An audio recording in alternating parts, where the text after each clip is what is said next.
So in this segment, we're going to be discussing the big kind of £18 billion of public sector cuts that are coming down the line, according to Stephen Flynn. And that's based off the IFS's estimate of real terms cuts to unprotected government departments that they could face by 28, 29. And you might think that's a long way away, but a lot of these think tanks, they do think years ahead, and they do pencil in things like potential growth statistics and things like that.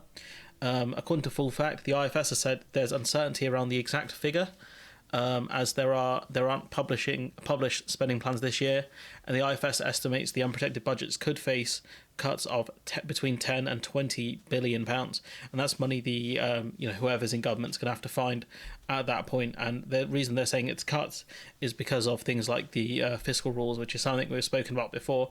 But instead of hearing me talk nonsense about the economy, we can hear an actual expert on the subject. Well, let's ask the Institute for Fiscal Studies Director Paul Johnson. There is a temptation to go bears and woods here. But anyway, let's just start with your point this week, where you said there's a conspiracy of silence between the major parties to hide the truth of what the government will inherit. What did you mean by that? What I mean is they don't really want to talk about the scale of the challenge facing them. Look, the government is effectively planning cuts in public spending over the next 5 years. That's what's in their budget numbers. The Office of Budget Responsibility, as well as ourselves, have pointed that out. They've talked about a 1% a year increase in public service spending. Now, that doesn't sound too bad, but we know that defence spending will rise faster than that. We know that health spending will rise. They're meant to put defence spending to around 2.5% of GDP. So that's one area where they're going to have to find more money for that. Faster than that. We know that childcare spending will rise faster than that. What's left is less than nothing for everything else, given the numbers that we've got. Now, both parties have tied themselves to exactly the same, in my view, rather bizarre fiscal rule, which is they want debt falling in the last year of the Parliament. So they've tied themselves to those things. And this is something I've spoken about before, like it's the fiscal rule that's the major problem, or a major problem. And despite being told, oh, it's a smokescreen and all of this other nonsense, it's clearly not. And, this is an actual expert saying the fiscal rules of the Labour Party are similar or the same as the fiscal rules of the Conservative Party. We have a choice. Either they are actually going to implement these spending cuts. I think that's highly unlikely, given the scale of the challenges facing. Yeah, because the numbers in some departments, they're talking about 10, 15% cuts. But we know that, we've got prison backlogs, we've got justice backlogs, we've got local authorities going bust left, right and centre. It seems to me implausible that they're going to implement those cuts. But they don't want to obviously talk about tax increases because that frightens the voters. But they have, as I said, tied themselves to this fiscal rule. Maybe they're just hoping they get lucky, though I have to say, I think on the balance of probabilities, they won't, at least. Lucky, I think he's talking about like dramatic economic growth, so they won't have to do the cuts. I think that's what he's talking about there. The first budget, because if anything, the economic forecast that the last budget was based on was pretty optimistic. So what will they do? They're not telling us. So your view is that at the very least, at some point, whoever's in government, they're going to have to find some money from somewhere. They're saying they're not borrowing, so it will have to be tax rises of some kind. Where might that come from, given they've... And so the reason they won't borrow the money is because they want to get debt down as a percentage of GDP. And so what that means is they're not going to look at borrowing, and that's why he talks about a miracle. So if growth, happens, if we get, if GDP kind of goes up, then what that means is our debt as a percentage of GDP goes down, because it's all based on ratios. And so if that miracle doesn't happen, then obviously we're going to have to look at tax rises. But obviously, both parties have ruled out certain tax rises, which he talks about now. Ruled out rises in income tax, Labour's ruled out VAT and so on. What might we be looking at? Labour have also ruled out things like wealth taxes, amongst other things. And I do wish they'd stop ruling things out, because they may well find that they regret that when they assume office. Now, one thing it's worth saying is that there is a big tax rise nailed in. I mean, that's government policy, and it appears to be Labour Party policy, which is another 3 years of freezing income tax allowances and thresholds. That is an £11 billion tax rise just there. So that we're pretty sure we will get. Now, the sorts of things... And so, of course, that's going to happen as, wages go up, more people get dragged into paying more tax. And so he's right there. Keeping the thresholds where they are and not raising them in line with inflation is essentially a tax rise. Labour have talked about so far, tax on private schools, private equity and so on. These are small numbers. I mean, I'm sure they'll try and, as it were, exaggerate the scale of those, but those are really very small numbers. What worries me, I suppose, is that we will then end up, because they've ruled out the sort of simple taxes, we'll end up with complicated and actually quite damaging, economically damaging taxes, whether it's on companies or on investment or what have you, which people can't see. They may be looking at the banks, they may be looking at the interest that the Bank of England pays on the debt that it holds. So there's a set of things you can think about there, which obviously they're not being open about. I would expect changes to capital gains tax, which I think, it's quite right not to talk about that beforehand, because if you do start talking about that, then people will avoid it. They'll squirrel it away. By selling now. So that's interesting, but Labour have ruled that one out. So maybe that's the reason Labour have ruled it out. But for them to renege on their word and implement it wouldn't really make sense. But I kind of with this one, I kind of get what they're saying. There are things that I think it's reasonable not to talk about, but I think there are also things where, if they've got plans, they should be telling us. In this campaign, ministers are particularly saying that Mel Stride said to me this morning, taxes are falling. Eventually, he sort of conceded they might not. Would I be unfair to use the word dishonest of the claim that taxes have been falling? It depends who you're talking about here. So it is both true that taxes are rising overall and are at their highest level as a fraction of national income for getting on for 70 years. And it is also true that someone on average earnings is paying less in direct tax than they have at any point in the last 50 years. So, I mean, this Tory government, to coin a phrase, has really hit the highest earners, and it's really taken loads of money from corporations. Corporation tax has gone up, whilst cutting... actually genuinely cutting tax on average. Just very briefly, Paul, if there's anything... They've also cut things like welfare rights to average earners and below average earners as well. So I think that's a bit of an unfair characterisation. They might be paying less, kind of low earners might be paying less in direct tax, but they're also getting a lot less support from the welfare state. And, you can see that in things like the two-child cap, for example. You want them to not say this week. What do you want us to stop saying?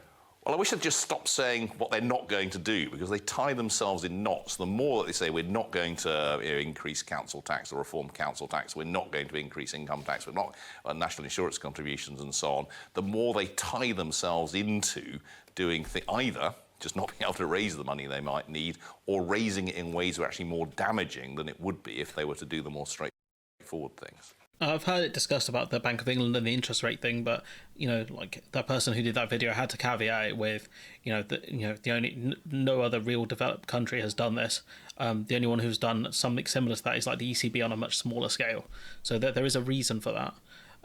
Whether that's down to being economically unpopular or just not being, in the realms of reality, I don't know which one it would fall into. But Labour have ruled out austerity, despite what the IFS has said, and it was put to Keir Starmer about this. He said that the party will not raise taxes on working people, and that means we won't be raising income tax, national insurance or VAT. He says the manifesto will be launched very soon, so we're still waiting for that. And when the manifestos come out, I will dissect them here. But he says they're not going to return to austerity. So again, he might not use austerity by name, but things like budget cuts is austerity. Let's be honest. It's about the tax thing. He says we'll launch our manifesto soon. What we need to do just to take up the challenge that's been put to us, we do need to grow the economy. We do need to make sure that the economy and living standards across the country are growing, and that's one step in government. If we get to serve our country, we will be to stabilise and grow our economy. The economy is relatively stable right now. Growing the economy, again, if they can do that, great. And of course, if they grow the economy, it does reduce our debt to GDP ratio, which is probably the thing they are gambling on. But again, the dude from the IFS saying they need a miracle. But again, there is this kind of silence around that figure, the one that we mentioned at the start, the full fact figure here of around £18 billion. So you can see the science here, and Owen Jones actually talks about it here. For me, it's about the looming black hole in the nation's finances, which neither political party is being honest about. Labour are going to win a massive landslide. Spoiler, that's how this story ends, by the way.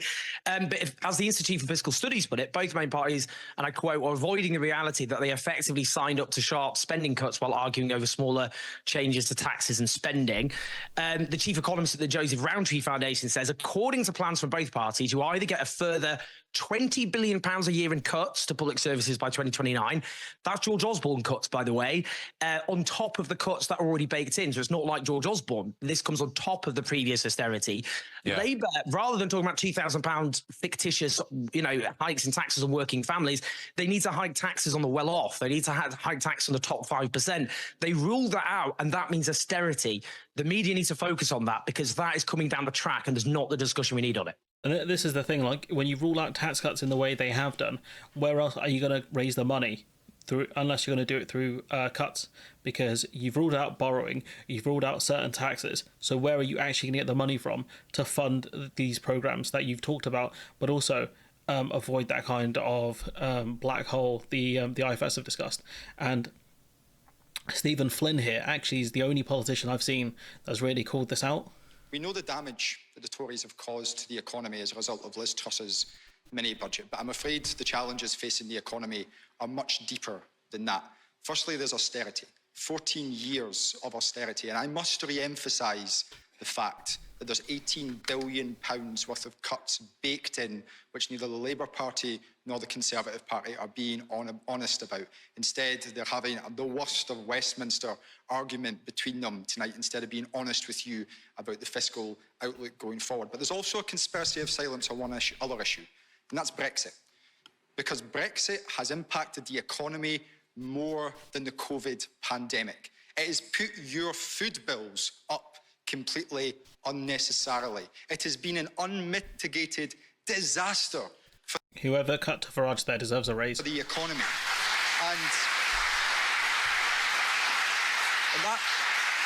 that is why at this election you need to ignore the snake oil salesman who delivered Brexit, and you need to challenge the Labour Party and the Conservative Party about why they aren't seeking to rejoin the single market, why they aren't seeking to double down on making sure that we return to freedom of movement, and why we aren't investing in our renewables future. That spin, what she's talking about, with the Eurozone thing, you got to look at, trade, relative to inflation, and also the growth statistics are completely whacked because you're looking at one quarter. I've already discussed it previously how stupid that comparison is. Ben Chu really ripped that one apart in that video. What's are at a record high? Penny, you know for a fact that Brexit has wiped £40 billion worth of tax receipts out of the UK economy. You did that because you were terrified of Nigel Farage. The worrying thing for me, though, is it's not Nigel. It's the silence of the Labour Party when it comes to the damage of Brexit. Silence on £18 billion of cuts, silence on Brexit. The public deserve better, and the SNP will provide it. He's absolutely just took them all three out there, honestly. And that's it. He's called out Brexit. He's called out Farage. He called out Rayner and Mordaunt for being silent over these tax cuts. And he's over these cuts. Is 100% correct with this figure. It is in doubt. We'll be real about that. The IFS haven't got an exact figure, but you're talking between 10 to 20, depending on the state of the economy. Maybe it's less than 10 if we do see some sort of miracle figure here. But Flynn's the only one who really mentioned it. And he's mentioned it a few times here. Flynn warned Starmer to come clean about over post-election cuts plans. So here you got 10th of March, he's mentioned it. And, as again, we go back to the fiscal rules, which is one of the key problems of the reason why we have this black hole. And the parties are continually being pressed over the finances, over this kind of £19 billion that the IFS have discussed. And you got, a big Labour fan here saying one of the most frustrating things about the GE debates is how easy it is for the Greens or any fringe party to sell unicorns. They say things Labour can't because they're never going to attain power. But, if Labour... these are policies that are very much in the realms of possibility here. Very much. And we cut to, the reality of it, which is the Green Party have roughly funded the programming, in terms of how they would tax the super rich, wealth taxes, etc. And Labour's response to it was abysmal. But no, the broader point here is every proposal a party makes has to be fully funded. And I've been listening carefully to what Liz and Carla have been saying, and I would just gently say those numbers as well are highly contested, and you don't get to the sums that they're suggesting without ordinary working people across the country paying part of that price. I would honestly, right, it's just abysmal given that, you know, the Green Party have got funding for these promises. And even if they don't get 50 billion, even if they get 40, that's still way more money than what you guys are going to raise through your plans, especially when, you know, in the midst of a potential huge economic black hole that's coming down the line. You know, with the Labour Party saying they're not going to return to austerity and rolling out a multitude of cuts, it's not clear where they're going to raise the funds from. And you've got a guy in charge of the IFS saying that it's a doubt where Labour actually get the funding from, because I wish they would stop ruling things out, because it might come back to bite them down the line.